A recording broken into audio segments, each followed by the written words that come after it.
Desperado na. Lindsay de Vera lumuhod at nagmakaawa na kay Marian Rivera para kay Dingdong Dantes.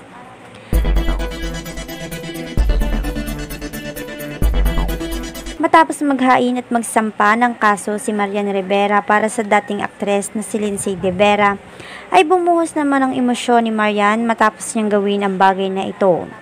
Ayon sa naging panayam kay Marian ay hindi niya raw sukat akalain na dadating pa sila sa point na kailangan nilang humantong sa korte. Dahil kung para sa kanya lang daw kapakanan ay mas pipiliin na lang niya ang magpatawad.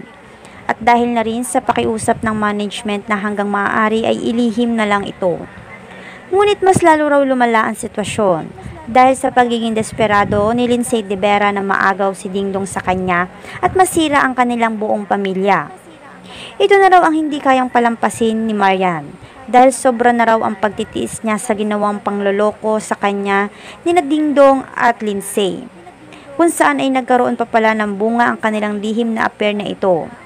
Isa pa raw sa nagtulak kay Marian Rivera na ituloy ang kaso at maging dahil nadadamay na ang kanilang anak ni Dingdong Dantes sa sitwasyon.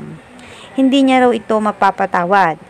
Kaya naman matapos ang paghahain ng kaso ni Marian laban kay Lindsay, ay kumakalat ang balita na nagmamakaawa raw si Lindsay de Vera kay Marian na iurong na ang kaso laban sa kanya at magpapakalayo na ito.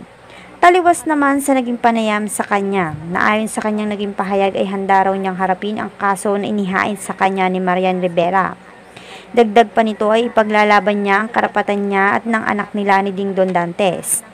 Dahil panahon na rin daw na maging normal ang buhay nito, hindi na itinatago sa maraming tao, lalong-lalo na ang totoong pagkatao ng kanyang anak at kung sino ang totoong ama nito.